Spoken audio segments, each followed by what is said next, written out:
Oke, matur nuwun.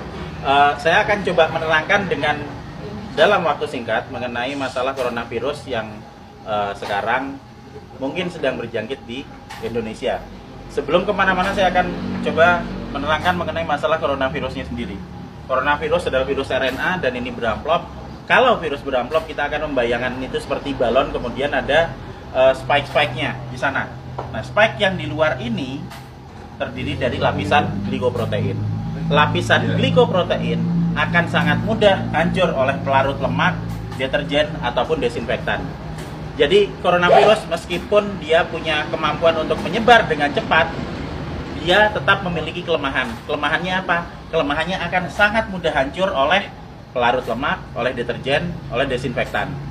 Sehingga jika kita sering cuci tangan, kita sering ngepel lantai dengan desinfektan atau dengan cairan untuk pel, maka virusnya akan hancur dan tidak akan menulari lagi. Nah, kemudian saya akan cerita gimana caranya coronavirus bisa menulari ke manusia. Coronavirus menular ke manusia itu lewat sentuhan dengan material-material yang sudah terjangkit virus pertama, terus kedua pada saat kita berada di keramaian, kemudian ada orang yang mungkin bersin, kemudian kita kena oleh kontak langsung, maka dia akan langsung bisa menulari kita. Tapi sekali lagi, kita jangan terburu panik dulu. Kenapa? Karena coronavirus ini tidak seganas seperti yang dibayangkan atau yang ditampilkan oleh media. Kita akan selalu lihat di situ. Sekarang korban coronavirus seluruh dunia ada sekitar di 80.000 sekian penderita. Tapi dari 80.000 itu, nanti yang meninggal itu ada sekitar 2.400 yang selalu hanya akan ada di kisaran angka 2-3%. Silahkan nanti dilihat di data statistik mengenai seberapa banyak yang orang yang terkena coronavirus dan seberapa banyak yang meninggal. Yang meninggal selalu ada di kisaran antara 2-3%. Berarti sisanya sebanyak 97% itu selamat.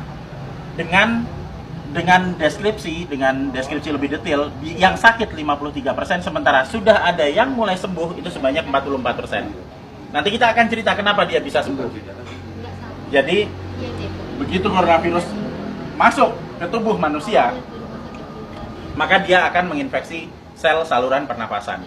Hari pertama akan ada bersin-bersin, wajar karena itu sistem imun non-spesifik yang bekerja. Hari kedua akan ada pilek. Hari ketiga dan keempat kemudian nanti akan ada demam. Hari kelima, demam akan berlanjut dan jika badan kita fit, maka di hari ketujuh antibodi akan mulai dikeluarkan. Jadi kita akan belajar mengenai sistem imunologi basic di sini. Pada saat terkena pertama kali, maka tubuh perlu waktu 7 hari untuk memasukkan data mengenai virus yang masuk ke sini ke sel memori. Di hari ketujuh ini ada antibodi. Hari ketujuh antibodi akan meningkat, akan keluar di sini hari ketujuh. Hari ke-14 dia akan naik sampai ke atas maksimal. Nah, pada saat antibodi naik di sini, maka antibodi itu akan dipakai untuk melawan virus corona. Karena antibodi sifatnya spesifik. Antibodi anti corona hanya bisa dipakai untuk menangani virus corona. Dan itu akan dikeluarkan 7 hari pasca infeksi. Yang akan sampai di puncaknya di 14 hari. Pada saat antibodi sampai di puncak, maka virus corona akan ditangani oleh antibodi di dalam tubuh kita sendiri. Karena virus hanya bisa ditangani oleh antibodi. Beda dengan bakteri. Bakteri bisa pakai antibiotik, virus nggak mempan. Hanya oleh antibodi. Dan nanti antibodi akan berlanjut turun sampai di minggu ketiga. Apa yang terjadi di minggu ketiga pada saat antibodi sudah mulai turun? Berarti infeksi yang ada di dalam sudah ditangani oleh antibodi yang tumbuh dalam kondisi maksimal di umur 14 hari tadi. Jadi sesudah 21 hari otomatis virus yang ada di dalam badan kita sudah tertangani. Apa yang terjadi kalau nanti ada serangan virus lagi? Jika ada serangan virus lagi, data yang ada di sel memori akan dikeluarkan sehingga respon imun kedua akan berlangsung 24 jam sesudah paparan. Jadi misalnya saya sudah pernah kena corona dan saya bisa bertahan hidup sampai 14 hari, maka saya akan kebal seterusnya.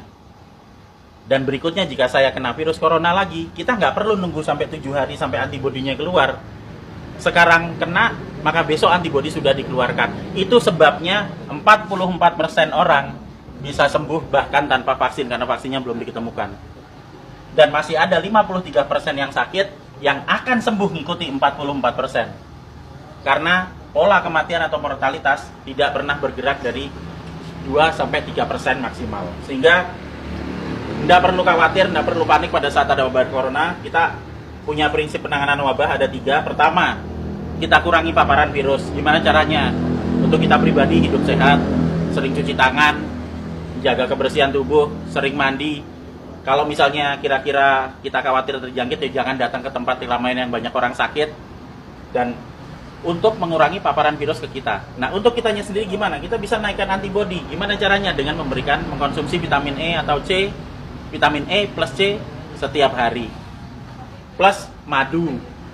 Karena madu bisa dipakai untuk energi, sementara vitamin E dan C akan bisa dipakai untuk menaikkan produksi antibodi. Energi dipakai untuk pembentukan antibodi dari kita sendiri. Dan yang terakhir, kalau sakit jangan keluar. Di rumah aja. Terus kita beri terapi, kita sembuhkan, makan yang benar, kita melakukan pola hidup sehat, sehingga jika itu nanti sakit atau misalnya katakanlah demam, panas dalam waktu 4-5 hari itu wajar, nggak usah panik, biasa aja. Kita hanya perlu memberikan vitamin E, C, makan yang cukup, istirahat yang cukup, nanti di hari ketujuh antibodi kita keluar. Itu juga berlaku buat yang sakit. Sehingga sebenarnya kita semua akan bisa menangani wabah coronavirus ini, asal kita bisa tahu basicnya seperti apa, ilmunya seperti apa, dan yang paling terakhir jangan panik, santai aja, kiamat masih panjang. Jadi ayo kita kerja bareng-bareng, kita tangani bersama-sama, dan gak usah panik. Makasih.